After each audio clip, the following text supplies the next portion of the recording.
you. All right. Welcome to another episode of the Culture and People podcast. Slobodan, in a few sentences, tell us who you are and what you do. Okay, I will do it really in brief. My name is Dr. Slobodan Velinov. My background is, let's say, half-half. I used to work 10 years in the business, supply chain and everything. And last 10 years, I'm in human resource management, ranging from different companies, from the famous world multinationals up to small local companies. Right now, one of the biggest agricultural company from Emirates. So it's really a mix of different things in my, let's say, career. So that was really in brief. Muted. Slobodan, what do you think the best thing is about working in the people and culture space? Well, if you ask me honestly, I thought about this question, and my simple answer is this is really opportunity to meet other cultures, to meet how other cultures dealing with businesses, to get that experience, and that's really stretch you out. If you just work in your country with your people, that is one part of the coin.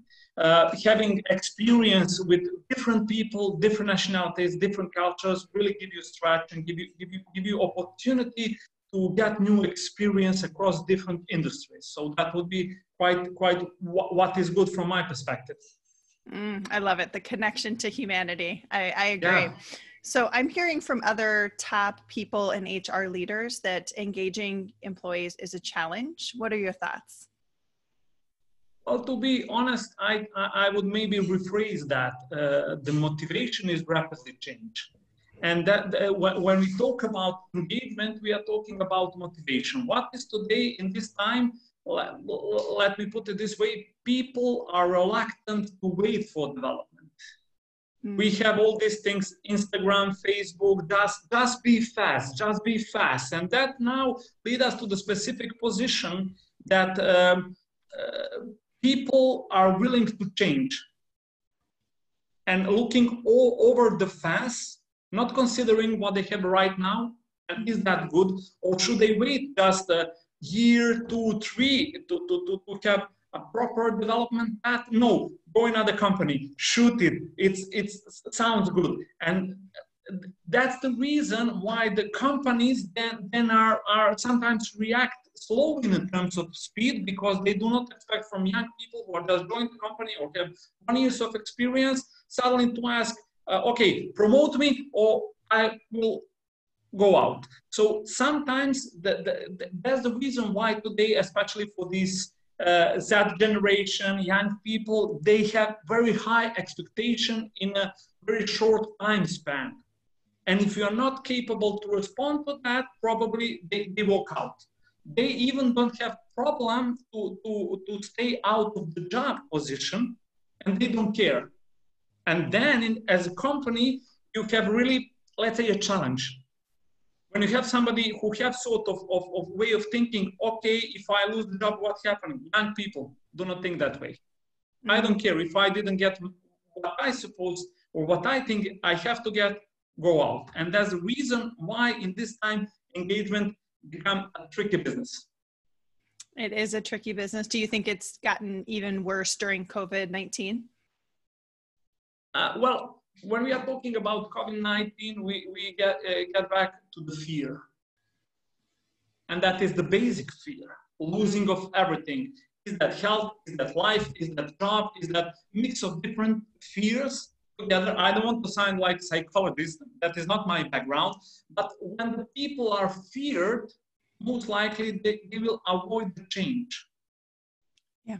Yeah. So right now, I cannot say that COVID force people to go out of company. I think it's quite opposite. In this time, people are waiting COVID to pass, and after that, probably they will try to get back or to continue to lead, let's say, old lives, even in the business terms. Yeah, I think you nailed it with the fear. It's hard to make decisions from a place of abundance instead of scarcity when we're in such a time like this. And I do think that affects the employee engagement too. Yeah, good point. So I'm curious, Slobodan, what advice would you share with organizations who are trying to advance their culture or their people strategy? Well, I will talk now purely from the experience. I think that sometimes best advice is not always to follow best practices.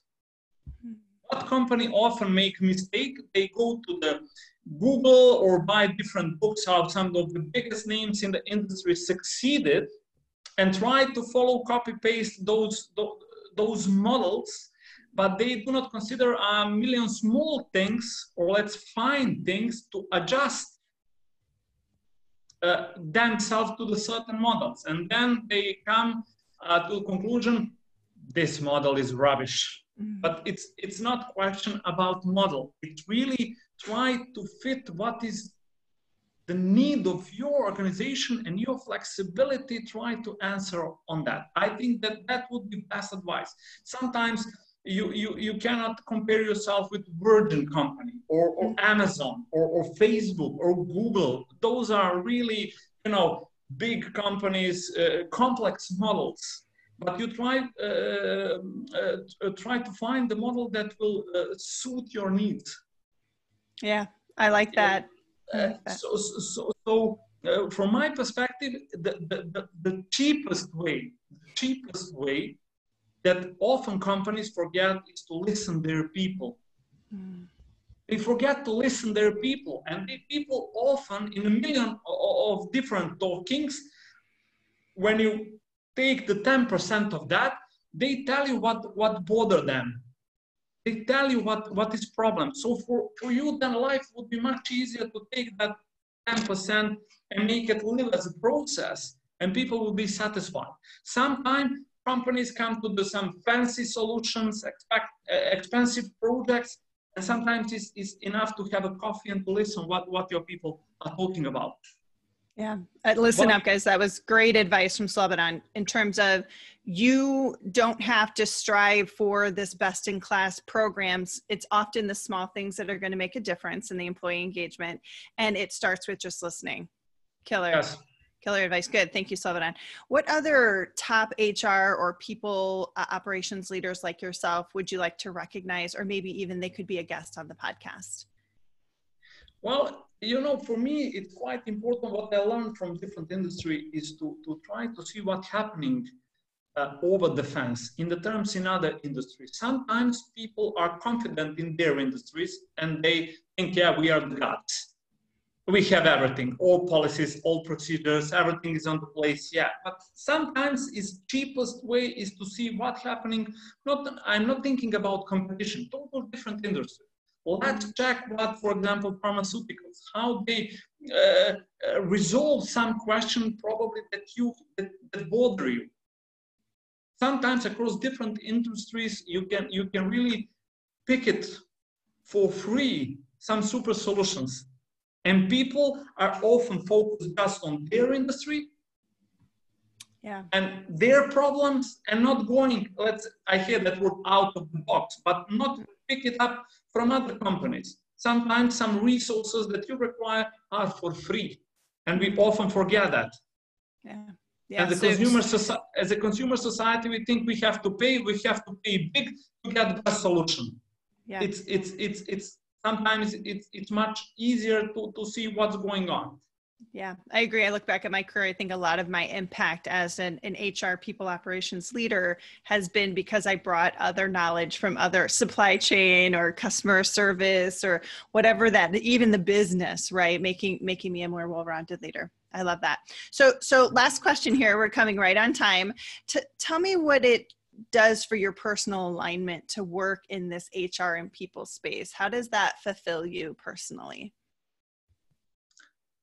I don't know. I was on both sides, business sides, HR sides. And often the biggest clash is the business thinks that they can do everything by themselves.